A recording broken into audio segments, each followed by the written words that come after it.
Hi and welcome to this much awaited, I should say, review of, probably awaited by me, this review of the Virharmonic Bohemian bass core. This is the final edition, well, I guess it's the final edition to the Bohemian string series, final in the sense that now we have all the instruments.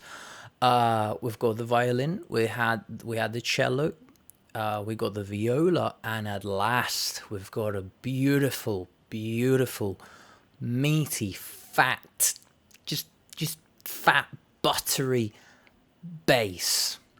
And I'm gonna take you through it, not literally through the bass. We'll take a look at the articulations, we'll take a look at the legato. You know I'm a big fan of legato. No legato, no party. And then who knows where this will go. We're gonna play it off by heart, as they say. No, that's not what they say. We're gonna play it by ear. We're gonna play it by ear. Right, we're going to take a look at the legato to begin with. I'm gonna do my little legato test.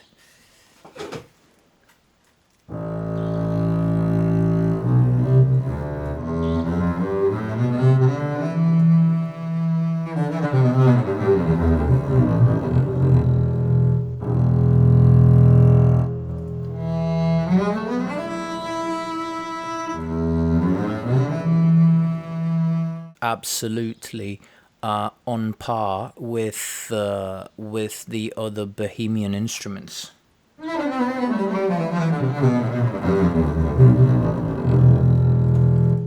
Bearing in mind that, of course, a bass, it's not that it can't be as agile, but you're not going to be as often playing those kind of lines.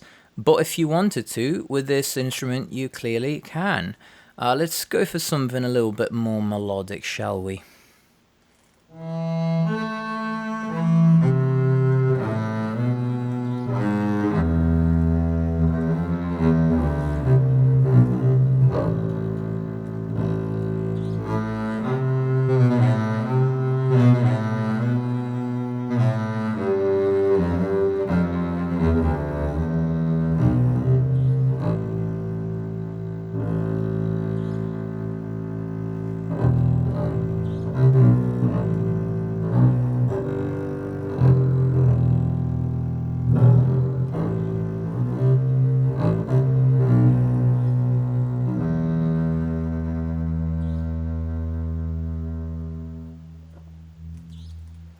Now, I have noticed one thing which I really appreciate, but I did mention that in one of my reviews that I always like to have the lasting bow off as an option.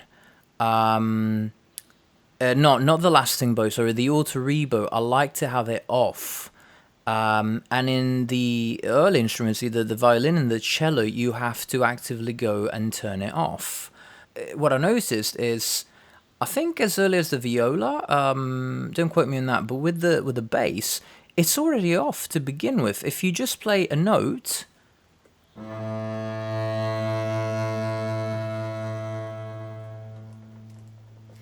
it doesn't rebow automatically. It just plays through the arc, and that's it. And I prefer it. Now, if you wanted it on, what is it, G6? Hey, what's G6? Here it is.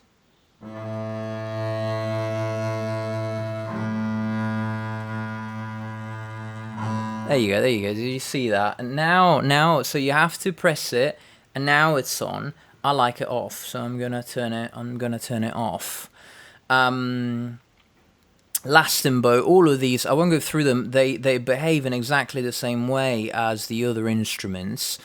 So lasting, I mean, let's just do lasting bow, yeah. So what lasting bow does is it artificially lengthens the length of the bow, so that you don't need to worry about triggering a relatively short arc and then the note suddenly stopping abruptly.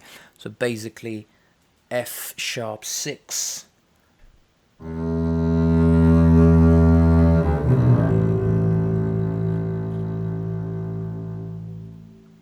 That played quite a long last note, and if I were to do it without lasting bow, oh, these ones, by the way, you don't have to press them, you don't have to keep them, yeah, you don't have to hold it down, it's just on, off, on, off. So without lasting bow.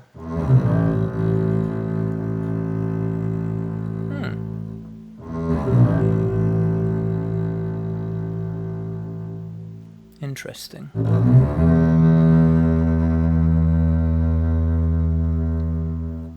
Oh. With the previous instruments, when you do a quick run, the last note that is triggered usually ends up being a fairly, it's like a quarter bow. But here you see they might, because they got bow change. So in terms of the legato, we've got variation 1, variation 2. You see, this is something that is different. You got 2 variations of legato. Let's take a look. Let's see what they do.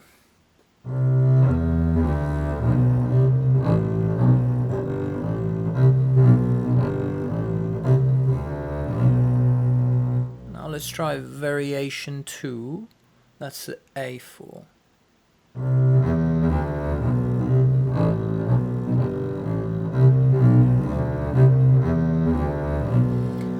I don't know, but I can't tell the difference. I am gonna have to go and check the performer guide. I haven't done my homework this time around, guys. I am awfully sorry. Then we've got a bow changed. So presumably with each new note, it triggers the rebow. That's B4, right? So...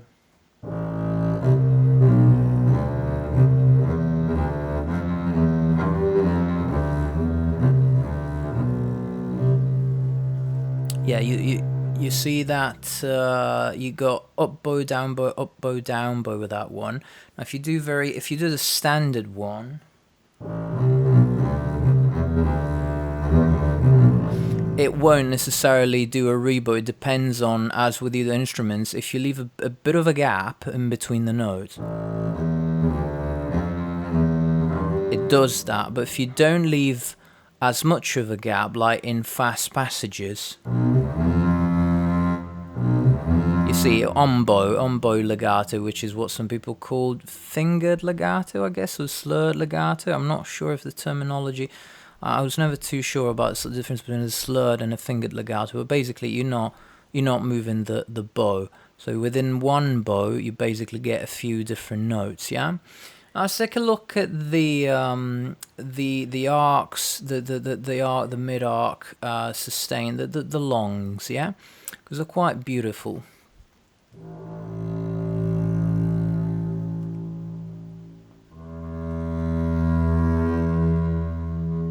Oh, it's gorgeous! It's just gorgeous.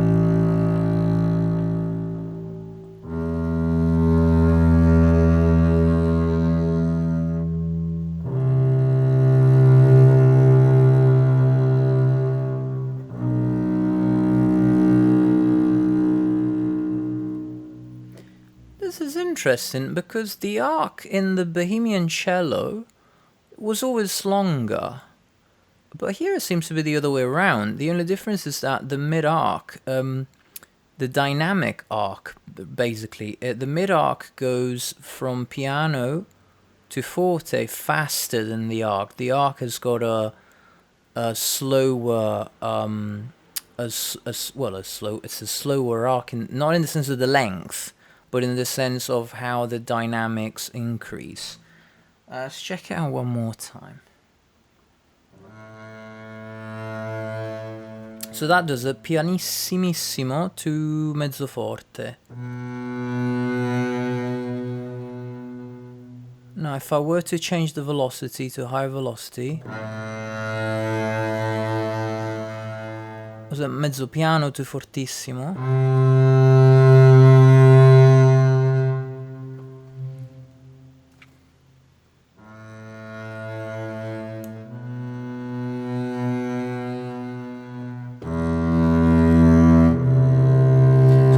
you seem to get two different dynamic ranges for this one. Yeah, let's try the mid arc. That's piano to forte.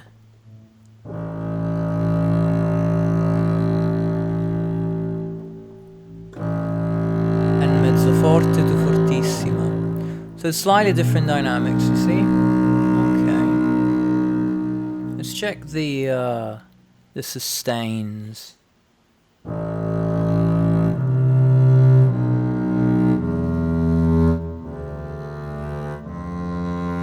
That's a mezzo forte. Adesso fortissimo. Yeah, so they are velocity sensitive like they've always been with the other instruments. Marcato.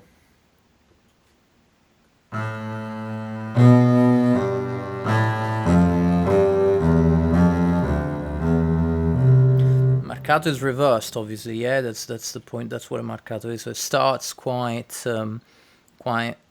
loud, so to speak, and then it goes slightly down in dynamics. Then we've got a beautiful diminuendo.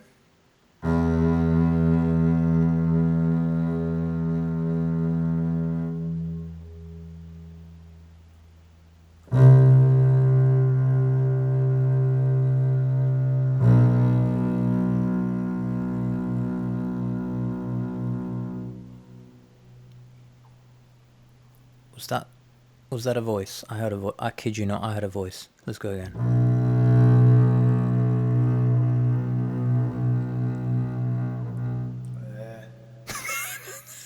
That's fantastic. That's fantastic. They actually recorded the guy's voice. That's brilliant. It's just brilliant. I don't know if that's supposed to be an Easter egg or what. That's fantastic. All right, let's take a look at the short notes. Staccato, spiccato, pizzicato. You got 3 different shorts, yeah? That's probably all you need.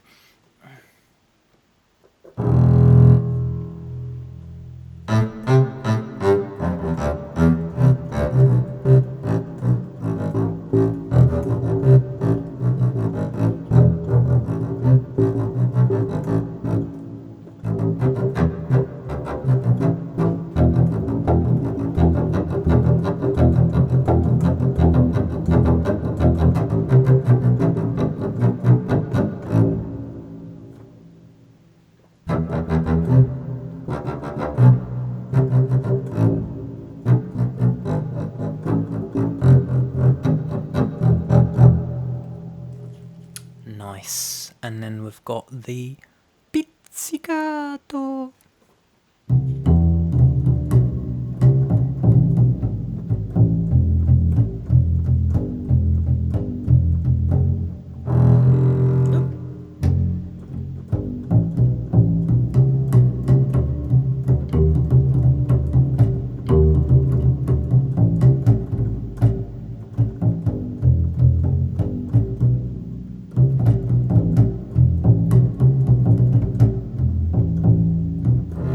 See, this is why you might have noticed I changed perhaps somewhat not flatteringly. I'm using my own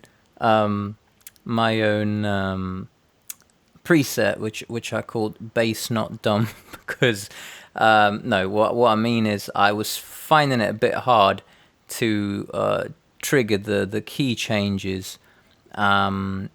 Not the key changes with my right hand and having to play melodies with my left hand, so I swapped it around. So if you look at the green keys are basically the key switches. There you go, the key switches, which originally were all here, but given that the first note of the bass is actually this one, right? You got it's a low E.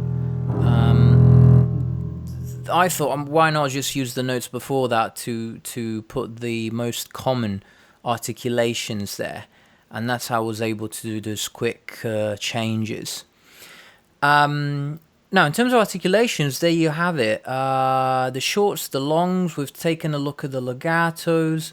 Up bow, down bow, of course, they can be triggered independently. And then we've got non-vibrato. Let's check that out.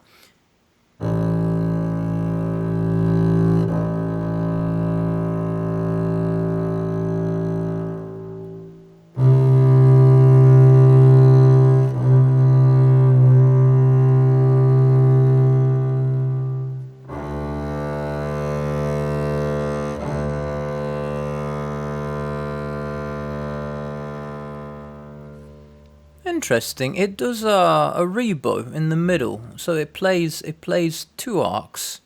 Not sure why, but okay. I mean, if I wanted to just play legato, I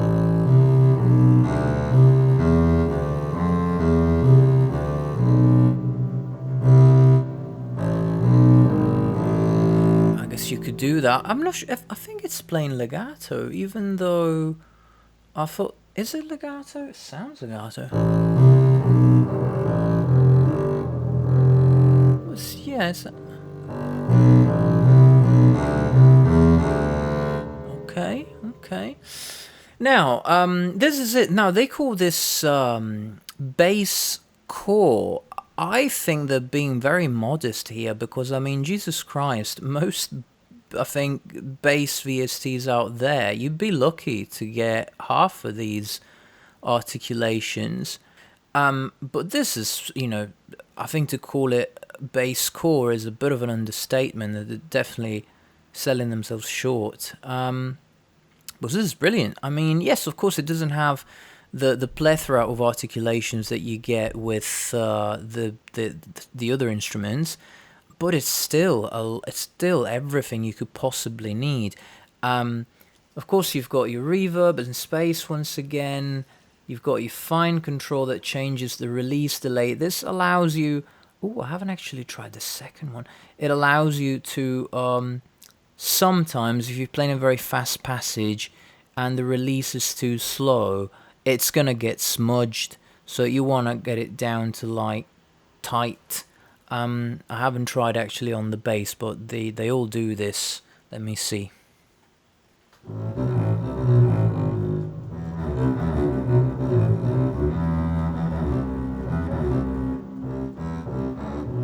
But you know what I mean? Like if I play staccato, the release is super fast. If I put it on normal, you see. So yeah, basically you might wanna. I rarely do this, but you could. Now the second bass, as far as I know, and please do correct me if I'm wrong. It's not that they've gone and recorded two different instruments, but they change the panning of the instrument, the placement, virtual placement on stage, and they change. I'm guessing they change to do a little bit of EQing as well, so that you basically end up with two usable instruments. So that if you were to use them even in unison, I guess you wouldn't get like phasing or anything like that. They sound like two distinct instruments. Let's just check it out.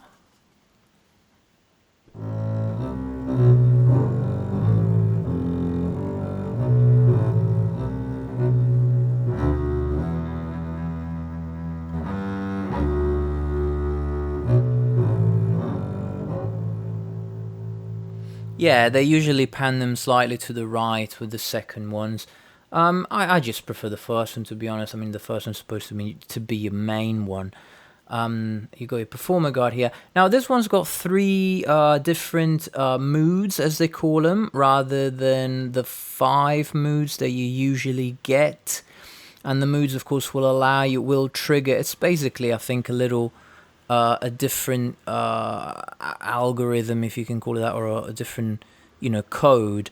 I don't know any of this stuff, but it's a different code that basically will tell the instrument to trigger different articulations that will suit different styles. So improv is basically the jack of all trades, your workhorse, and then emotive, I think it tends to play more. I think at least for the violin, if you put it on emotive, you get more arcs. I think. Let's check it out.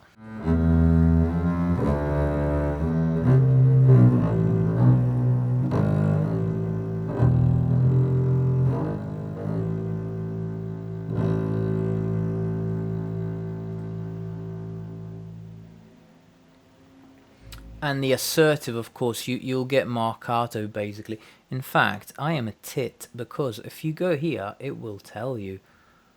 It will tell you modes. Oh, they're not called moods. They're called modes. I thought they were called moods. Maybe they changed that. No, they're called moods. I am a double tit. So, as emotive, offering the softest, right? So, leaning towards a feathery performance with a nice but not overpronounced slur, and a slower pace. Oh, there you go. It changes the legato as well, still allowing for faster paced parts. And then you got assertive, of course, which is the most aggressive of our moods. Always open in the beginning with a marcato. So this is good when you want to basically. I'll show you what you can do with this. Right, it's quite orgasmic.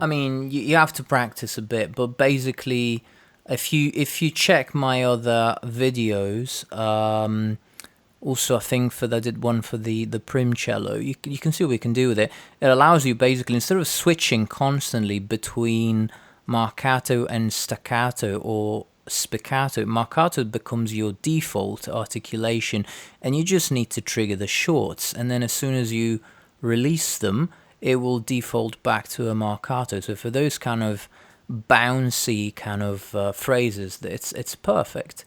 We're gonna finish by checking out the crafting. As you can see, we got the crafting on. If there's one thing I wish they could change, was to have a dedicated button for the crafting, so that it's easier to turn it on and off. Also because my keyboard doesn't reach D-2.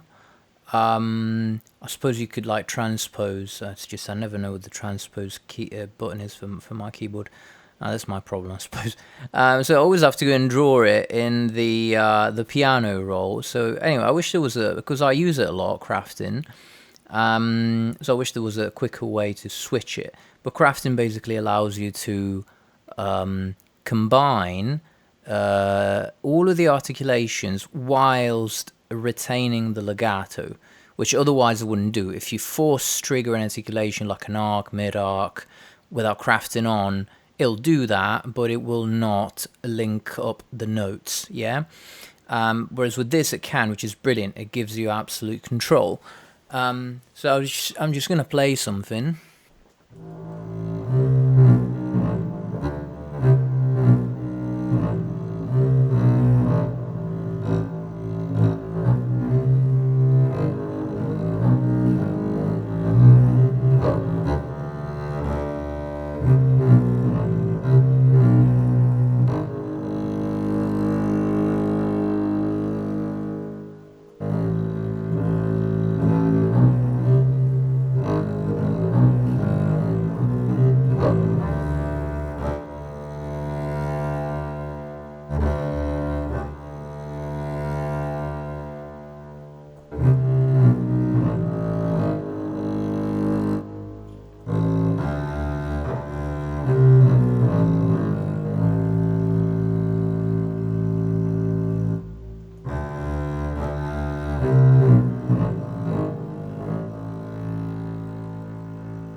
I've noticed something kind of odd. I'm not sure why it's doing that, because it doesn't do it with the other instruments. But if you play a mid-arc in legato, as in you play a few notes legato but with mid-arc, which I do that all the time with the cello sometimes when I'm very particular about the kind of arc that I want. It works fine, but when I do it with this, they have a weird kind of bumpy attack. But only with the legato, so I just noticed.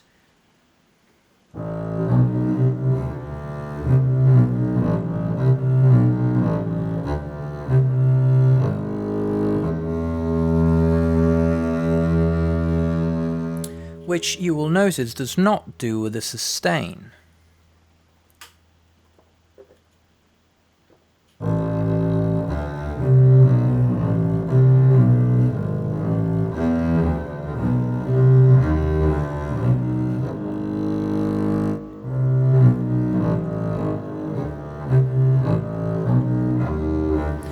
it's as if they recorded the mid arcs with a bit of an attack, a bitey attack. But if you just play the single mid arc without legato.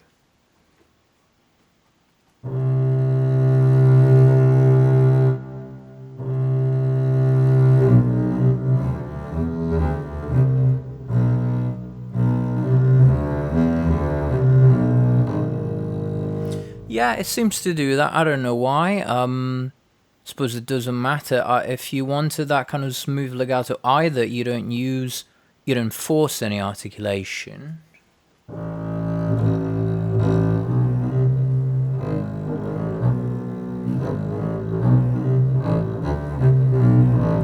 But you know what? It does that even without it. I think these are probably the mid arcs that get triggered automatically, and they have a bit of a. It's like dun dun dun dun dun dun dun dun dun dun dun, as opposed to do do do do. I don't know if that makes any sense when I do it with my voice, but you can hear it. And I wonder if it's just because the way that the guy was playing. Maybe they thought with a bass you kind of want that kind of rhythm. For a lot, because it's the bass is at the end of the day, it's sort of like the rhythmic anchor quite often, right? So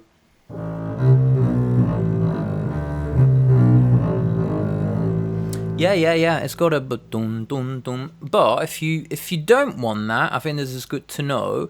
If you want, say you wanted to play a melody, or even just you want that kind of bumpy attack, if you force trigger the sustain.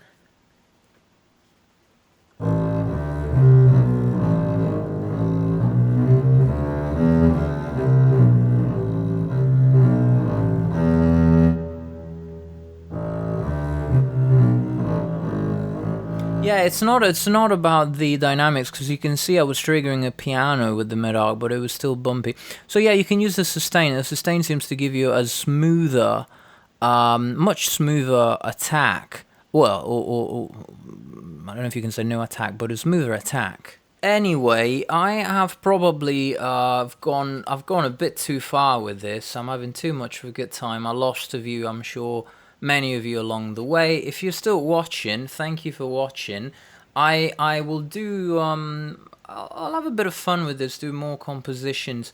But this is a great instrument. It's a great instrument. Fantastic tone. We haven't talked about the tone, because I think there is nothing to say. It's very obvious that it sounds gorgeous. And so yes, if you want to see something else or hear something else, let us know and I'll see what I can do. Bye.